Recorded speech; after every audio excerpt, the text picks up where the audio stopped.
Okay, so this week last week we started our life skills. So usually we do anxiety, depression, um, you know, uh, we've had a couple of meetings where we just discuss what's going on with us. Anyways, before October comes around, we thought we'd start like a 10-week life skills, um, just a rundown, just to help people understand what they are and to work on them individually by themselves throughout the week, and then discuss them with us at our Wednesday at this happens at our Wednesday meetings at Barnabas. So we started life skills. Our first week was self-awareness. So this is self-awareness and what that actually means. And there, when you come to the meetings, we discuss it more in depth, and people share their experiences or how they relate or how it relates to their life at the time. So it's like you get a little bit more. But for the people that can't make it, or the people that have mental illness that keeps them at home, I thought, why not do videos so that you guys have a way to also partake in the meetings, even though you're not there. So that's what we're gonna do. So our meeting went like this. You can change the way that you think and feel by changing what you say when you talk to your mind. So people will say that talking to yourself is crazy, and maybe maybe it is a little, but I think everybody does it. Everybody, it's healthy to talk to yourself. It's healthy to run through your day and figure out what you did and where you can improve, where you think about in the morning when you get up. What is it that you want to accomplish? What were your goals? What are talking to yourself is a good thing. So it's not crazy. It's not you're not. Everybody does it, good or bad. It's what we're going to do is be self-aware of what it is that we're speaking to ourselves. Not get up and be negative to ourselves right in the morning, to change our thought process from the time we get out of bed, so that our day can go a little bit different, so we can focus on the things that we want to be focusing on and not on the things that we don't want to focus on. So I'll just run down what life skills are. So life skills are behaviors that enable individuals to adapt and deal effectively with the demands and challenges of life. There are many such skills, but core life skills include the ability to have: number 1, self-awareness; 2, empathy; 3, critical thinking; 4, creative thinking; 5, decision making; 6, problem solving; 7, effective communication; 8, interpersonal relationship; 9, coping with stress; and 10, coping with emotion. These are the 10 core life skills as laid out by the World Health Organization. So these are things that will help you do better at school, better at work, better at life, better with people. So I'm not saying go out and master them. What I'm saying is, as we learn them week by week, just being self-aware. So self-awareness being the first one is a great way to start. So we're going to learn how to be self-aware, and then we're going to take that with us. And MAPS meetings tend to have this thing where it gets stuck in your brain, and you run it down every day, and you remember the meeting, and you remember what certain people said, and you try and put that into your everyday life. Try and be the best version of you can be. Live your best life. So that's what we're trying to do. Helps things like it helps amongst cultures, being able to engage with other people of all races and of all nationalities, of all religion, of all. It's good for your mental well-being, behavioral preparedness. So you know what you are and who you are and what you expect and what you don't expect, and that you are yourself and you are present somewhere, and that you are in control of that, or you should try and take control of that, or be aware of what is going on around you. A review by UNICEF found that approaches relying on life skills have been effective in educating about health-related issues such as alcohol, tobacco, and drug use, nutrition, pregnancy prevention, preventing AIDS, HIV, STIs. Life skills is effective in preventing school dropout and violence among young people. These skills lay the foundation for skills demanded in today's job market. So they're all things that you can use in life to help. So, self-awareness. Self-awareness includes recognition of self, our character, our strengths and our weaknesses, our desires and our dislikes. Developing self-awareness can help us to recognize when we are stressed or feel under pressure. It is often a prerequisite to effective communication and interpersonal relations, as well as for developing empathy with others. Self-awareness is the conscious knowledge of one's own character, feelings, motives, and desires.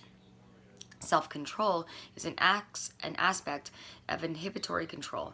It's the ability to regulate one's emotions, one's thoughts, and behavior in the face of temptations and impulses. As an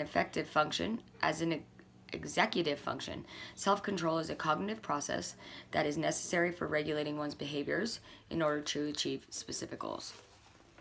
Self-awareness is important because when we have a better understanding of ourselves as unique and separate individuals, we are then empowered to make changes and to build on our areas of strength, as well as identify areas where we would like to make improvements. So just being aware of, not saying go out and be perfect, because that's impossible. Nobody's perfect. So you're going to go out and be you, and at the end of the day, you're going to be aware of what you did and didn't do, and you're going to try tomorrow to be the things that you didn't want to do, you're going to try not to do those. And the things that you didn't do, you're going to try and do. And it's just a day-by-day thing, and it's step by step.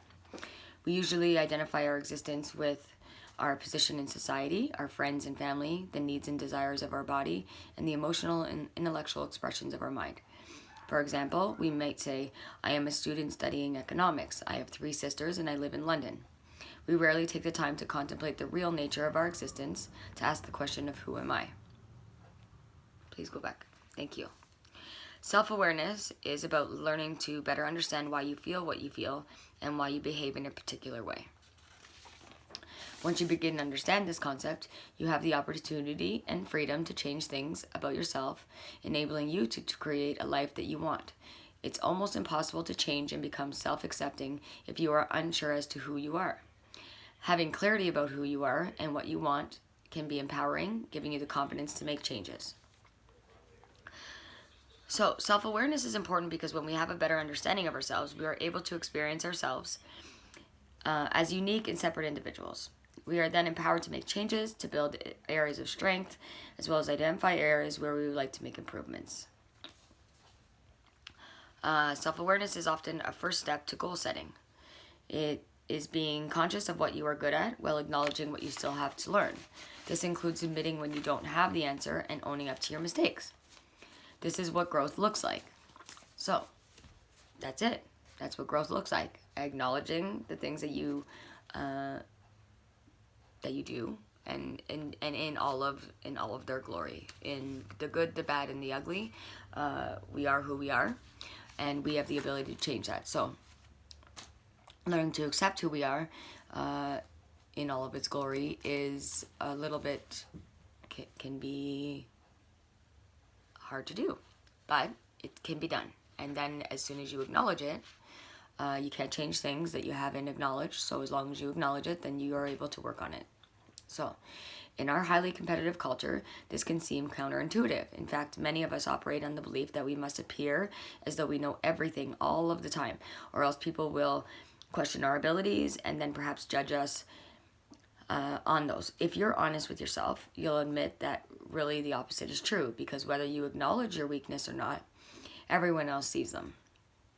So rather than conceal them, the person who tries to hide a weakness actually highlights them, creating the perception of a lack of integrity and self-awareness. Integrity is a big thing, so living in who you are, it allows you to be the best that you can be. The Johari window. The Johari window can be looked at from many angles and provides 4 basic forms of self. The 4 basic forms of self are the known, the hidden, the blind, and the unknown self. So we'll start with the known self. The known self is what you and others see in you. This is the part that you are able to discuss freely with others.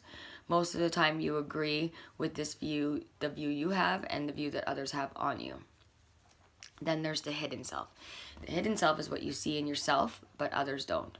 In this part, you hide things that are very private of yourself. You do not want this info disclosed for the reason of protection. It could also be that you may be ashamed of these areas and feel a vulnerability to having your faults and weaknesses exposed. This area equally applies to your good qualities that you don't want to advertise to the world due to modesty. Your good qualities? Yes. The blind self. The blind self is what you don't see in yourself, but others see in you. You might see yourself as an open-minded person, when in reality, people around you don't agree.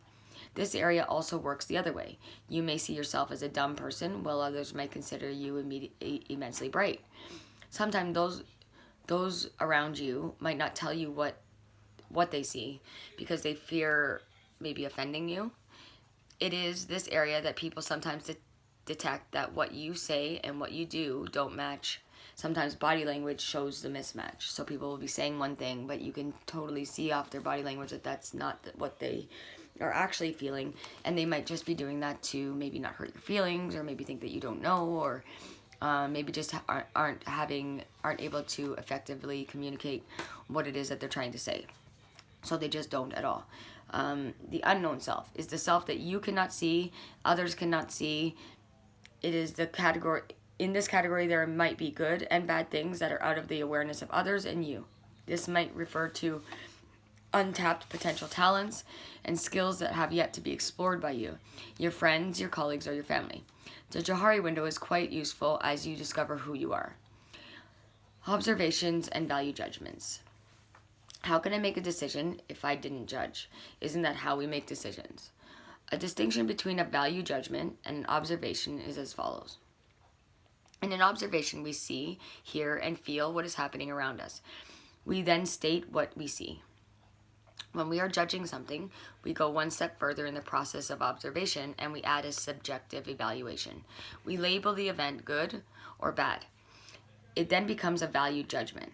Placing a value judgment upon an event affects our decision-making process because the event now has a label and affects how we respond.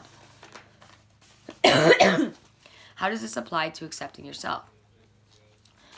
All right, so you first make an observation about yourself. Let's say, I'm embarrassed in social situations. Then decide if it's a good or a bad thing to be.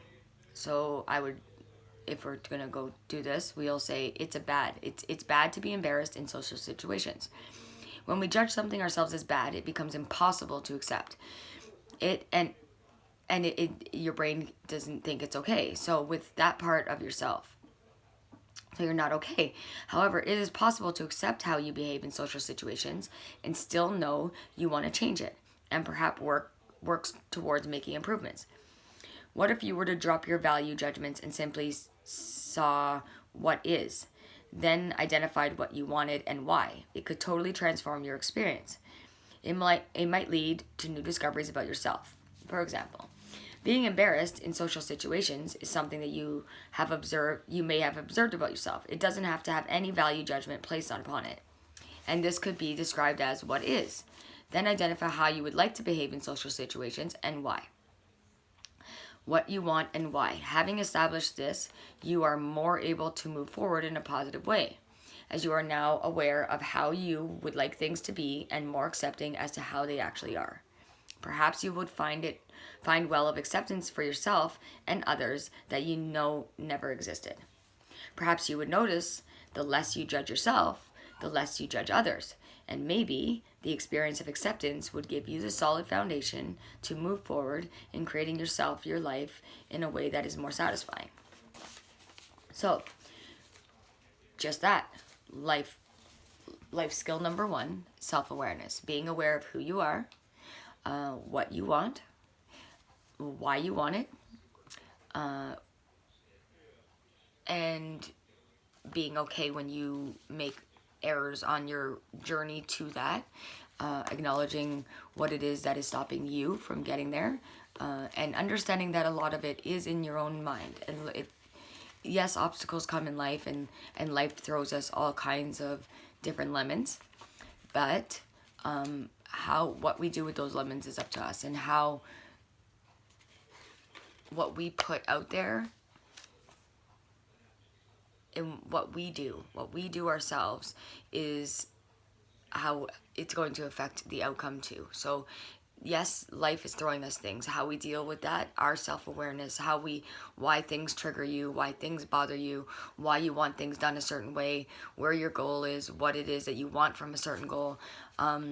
Two people can be working towards the same goal, but want different things from the goal. So it's great to have self-awareness, because as much as it is easy to talk to other people, or not so easy, but to talk to other people and get their opinions and their thoughts on yourself and on your life and on their life and their experiences, you're the one on this journey, and it's you. So you need to be self-aware, and you need to know why it is that you are doing what you're doing, and how you can make it better for you. So how to live your best life. So we're gonna do 10. So this is self-awareness, and next week we will be talking empathy. Our meetings are Wednesday. Our life skills meetings are Wednesday at St. Barnabas in St. Catharines.